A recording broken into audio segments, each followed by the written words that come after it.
우리 주님의 위로와 은혜가 새해 첫 주일 예배의 자리로 나오신 모든 분들에게 가득하기를 주님의 이름으로 축원합니다. 이번 달 말에 저와 선교부장님이 라오스 선교지를 짧게 방문해서 기숙사 운영 상황 등을 점검하려고 오려는 계획이 있습니다. 그런데 선교에 대해서 직간접적으로 알아갈수록 느끼는 것은 선교는 우리를 참 당황스럽게 만들고 우리의 생각을 뒤흔드는 일이 많다라는 것입니다. 저는 이게 선교지가 주는 소중한 유익이고 예수께서 내리신 지상 명령과 함께 우리가 선교를 꼭 해야 하는 이유에 들어간다라고 봅니다. 선교지는 이른바 문화 충돌, 가치 충돌이 일어나는 곳입니다. 이를테면 한국에서 당연하게 일해오던 방식이 선교지에서는 전혀 당연하지 않은 경우가 아주 많습니다.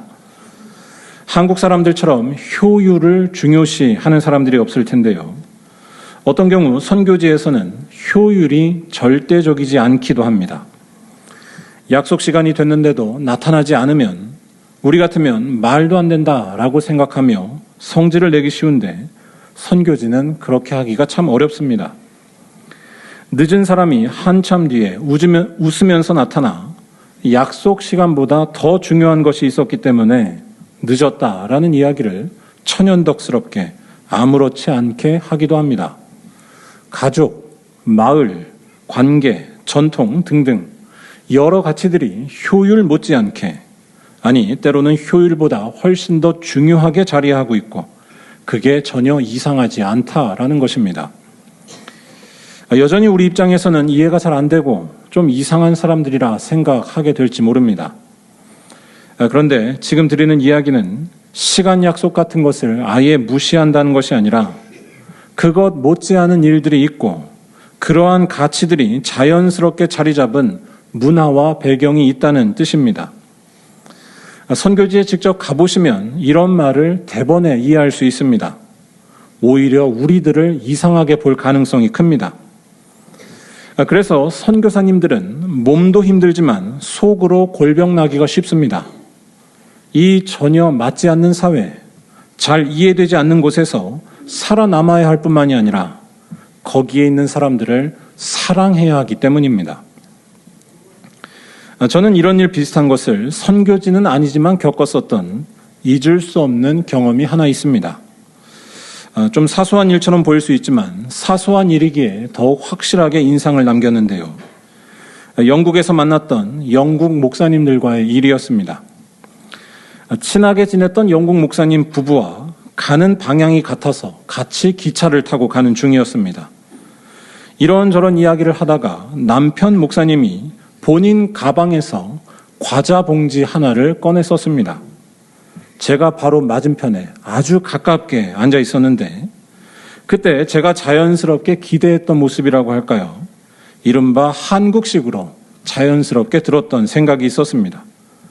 제 바로 코앞에서 과자 봉지를 꺼냈으니 나눠 먹자고 할 걸로 예상했던 것입니다. 아니, 적어도 물어볼 줄 알았습니다.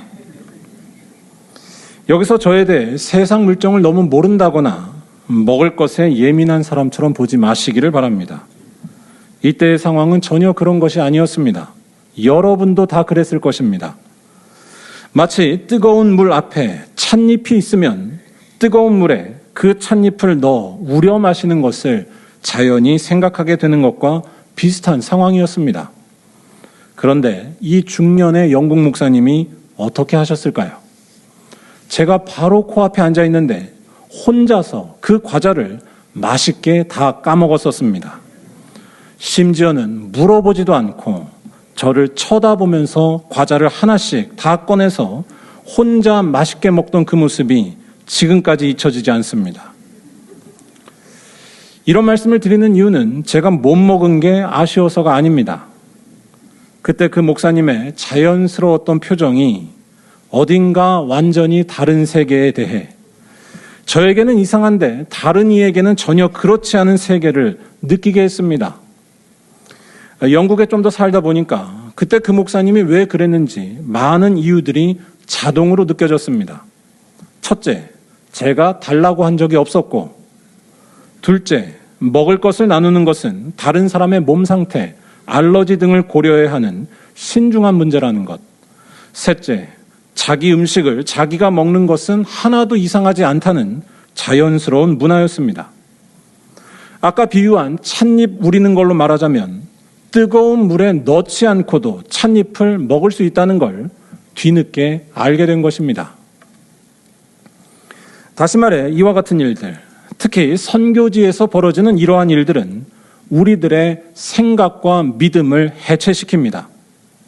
내가 맞다고 옳다고 여기고 있는 것들, 좀 다르면 이상하게 여기는 것들이 얼마나 많은지 깨닫게 하고 거기서 자유롭게 하는 훈련을 하게 하는 것입니다.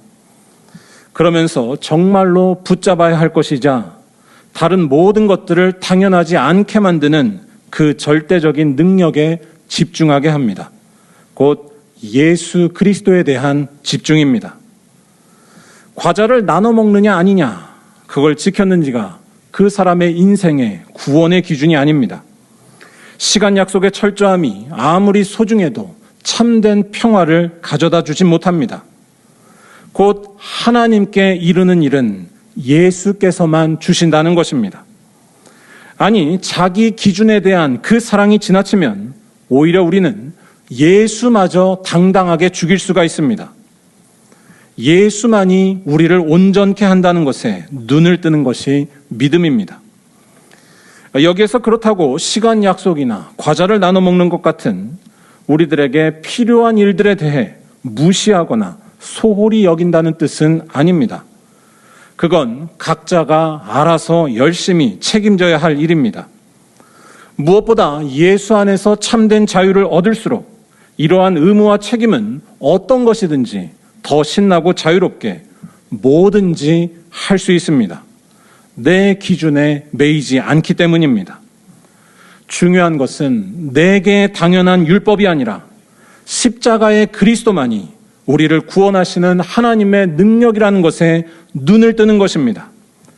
그게 현실로 다가와서 점점 내 속에 있는 중심이 바뀌어지는 삶, 곧 자기 의를 버리는 삶으로 나아가는 것입니다. 여러분 모두 하나님께서 주신 2026년 한 해 자기 의가 아니라 그리스도의 능력으로만 살아가시기를 축원합니다. 오늘 말씀이 그런 사실을 말하는데요. 일단 오늘 말씀은 갈라디아 교회의 특별한 상황 속에 써졌다는 것을 염두하고서 읽어야 합니다. 바울이 오늘 말씀에 유명한 고백들을 한 것은 그냥 진공 상태에서 한 말이 아니라는 것입니다.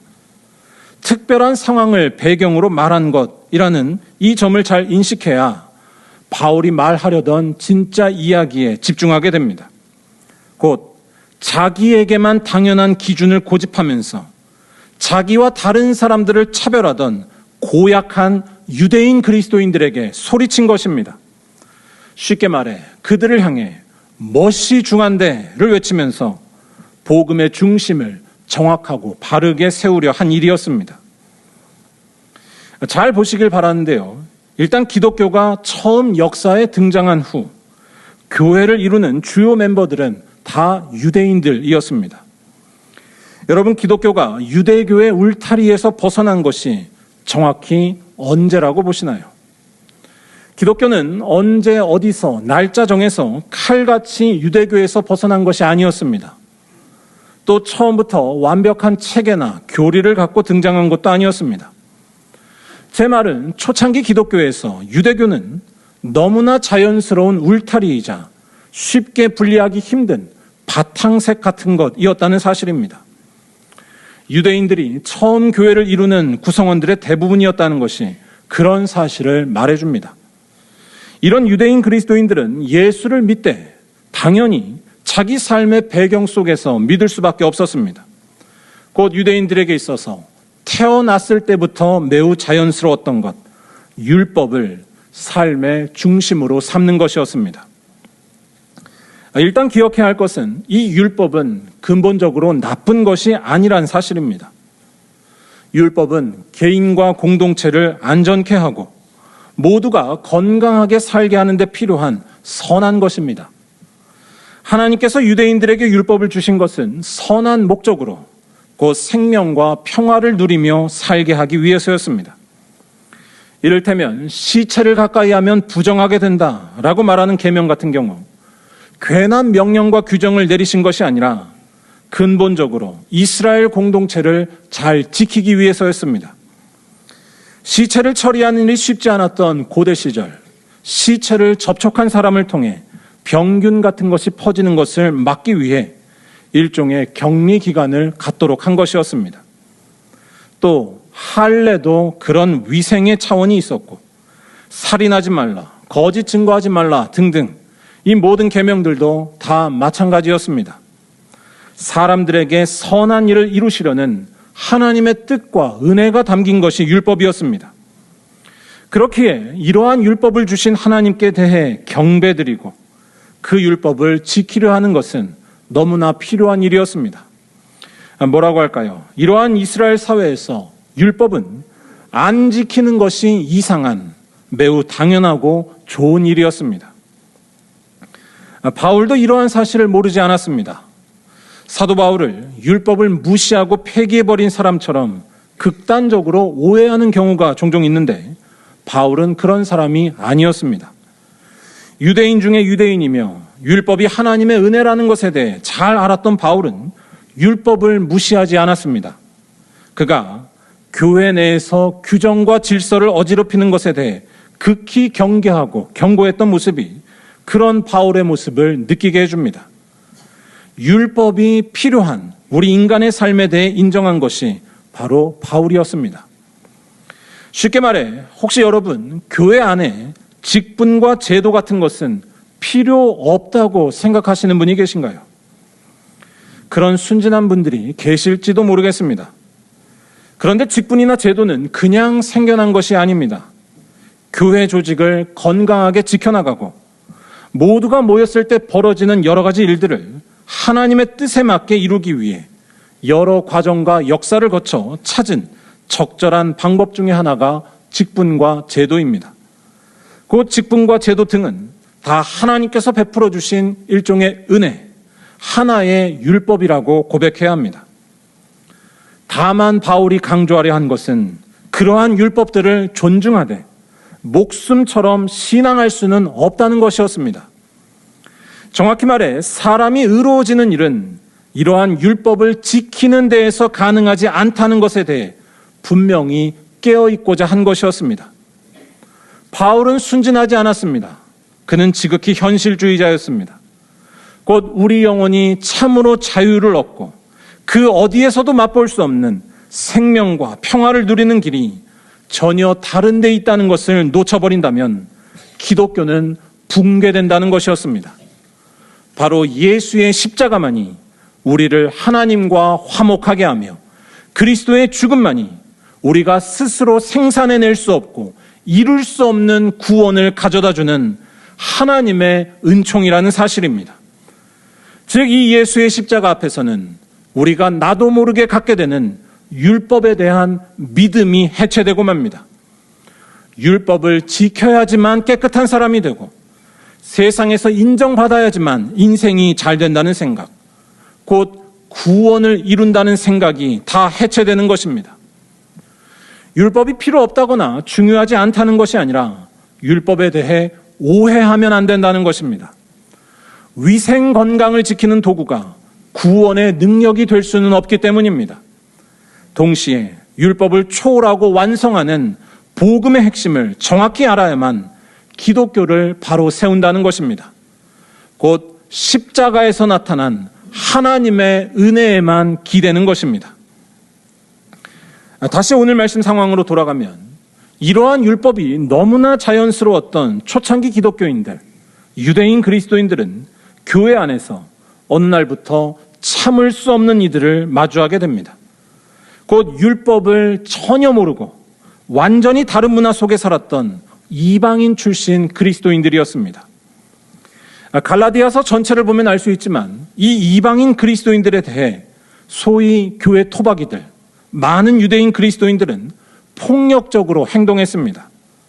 곧 그들에게 없는 할례를 받아야만 한다고 강요하고 음식도 율법이 정한 대로 가려 먹지 않으면 마치 지옥에 간다는 식으로 압박했습니다.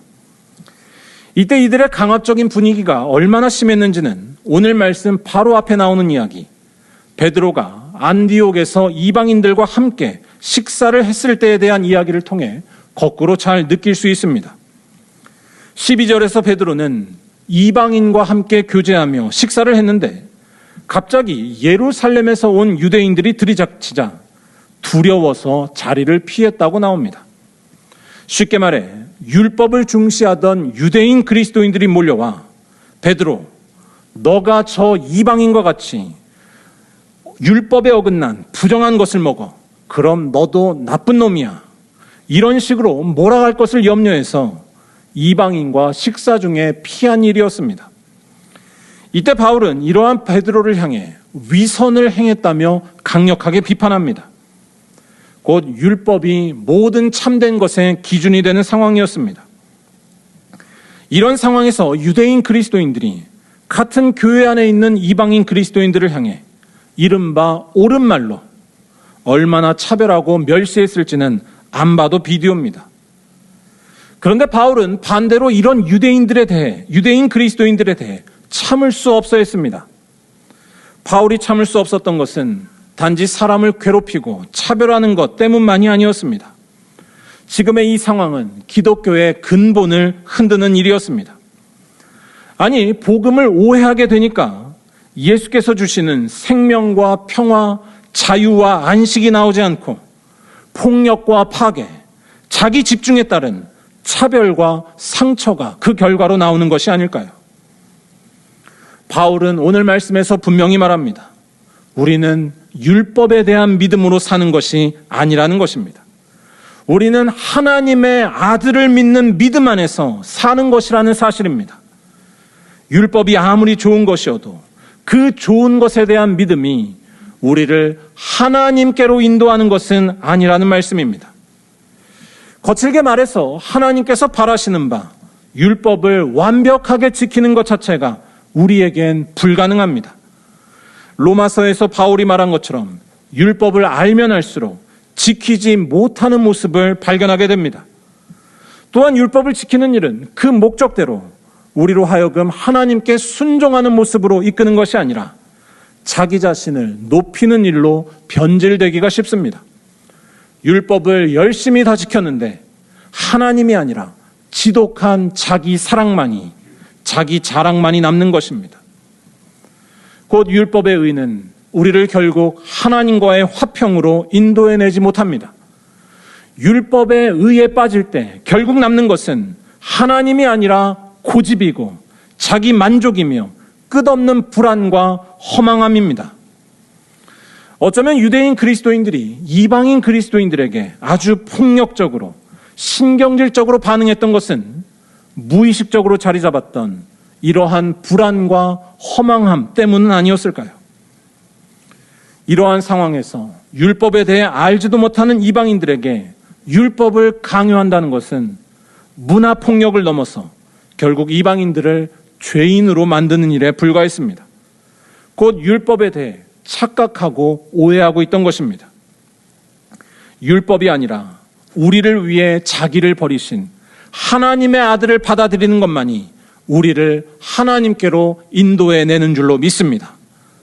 할례를 받았냐와 같은 인간의 모습과 노력의 문제가 아니라 하나님께서 예수 안에서 행하신 그 구원 사건을 받아들일 때에 우리에게 참된 평화와 기쁨이 충만하게 임한다는 것입니다. 왜냐하면 예수께서 죽으신 일은 우리를 생명이신 하나님과 화목해 하는 능력이 되기 때문입니다. 십자가에 달리신 예수만이 우리와 하나님 사이를 가로막은 휘장을 찢으셨습니다.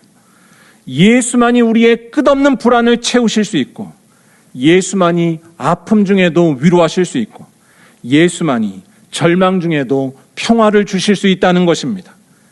곧 그는 십자가에서 죽으셔서 우리 모두에 대한 속죄의 어린 양이 되셨고, 또한 죽음을 이기시고 부활하셔서 모든 것을 이기는 하나님의 생명을 나타내 주셨다는 것입니다.